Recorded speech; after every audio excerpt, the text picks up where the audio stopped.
നൂറുകണക്കിന് വിശ്വാസികളാണ് ദീപശിഖകളുമേന്തി മെക്സിക്കോയിലെ അവർ ലേഡി ഓഫ് ഗാഡലൂപ്പെ മാതാവിന്റെ ബസിലിക്കായിൽ നിന്നും ന്യൂയോർക്കിലെ സെന്റ് പാട്രിക് കത്തീഡ്രൽ വരെയും നീളുന്ന ഗാഡലൂപ്പൻ ടോർച്ച് റൺ പദയാത്രയിൽ പങ്കുചേരുന്നത്. 2025 ഓഗസ്റ്റ് 30-നാണ് ഗാഡലൂപ്പൻ ടോർച്ച് റൺ പദയാത്ര ആരംഭിച്ചത്. ഏകദേശം 4500-ലധികം കിലോമീറ്ററുകൾ താണ്ടിയാണ് ഈ വർഷം ഡിസംബർ 12-നുള്ളിൽ ന്യൂയോർക്കിലെ സെന്റ് പാട്രിക് കത്തീഡ്രലിൽ യാത്ര എത്തിച്ചേരുന്നത്. 9 മെക്സിക്കൻ സ്റ്റേറ്റുകളിലെ 30 നഗരങ്ങളിലൂടെ കടന്നുപോകുന്ന ഗാഡലൂപ്പൻ ടോർച്ച് റൺ പദയാത്ര യുഎസിലെ 14 സ്റ്റേറ്റുകൾ കൂടി പിന്നിട്ടാണ് ന്യൂയോർക്കിലെ സെന്റ് പാട്രിക് കത്തീഡ്രലിൽ എത്തിച്ചേരുന്നത്. ഏകദേശം 3000-ഓളം മൈലുകൾ പിന്നിട്ട് ഡിസംബർ 12-ന് അവർ ലേഡി ഓഫ് ഗാഡലൂപ്പെ മാതാവിന്റെ തിരുനാളിന് പദയാത്ര കത്തീഡ്രലിൽ എത്തിച്ചേരും.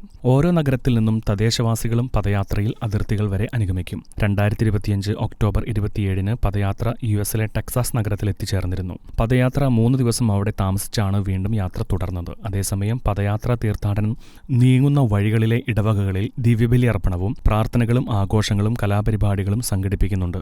ഏകദേശം 100 വർഷത്തോളം പാരമ്പര്യമുള്ള തദ്ദേശീയ മെക്സിക്കൻ നർത്തകരായ മാറ്റാച്ചീനസ് ഗാഡലൂപ്പ മാതാവിനോടുള്ള ആദരസൂചകമായി പദയാത്രയിൽ പരമ്പരാഗത നൃത്ത ചുവടുകൾ വയ്ക്കും. ടോർച്ചാന ഗാഡലൂപ്പാന എന്നറിയപ്പെടുന്ന ദീപശിഖ മെക്സിക്കോയിലെ അവർ ലേഡി ഓഫ് ഗാഡലൂപ്പെ ബസിലിക്കായിൽ നിന്ന് തെളിച്ചതിന് ശേഷം ന്യൂയോർക്കിലെ സെന്റ് പാട്രിക് കത്തീഡ്രൽ എത്തും വരെ തീ കെടാതെ കൊണ്ടുവരും. International desk Shekinah news.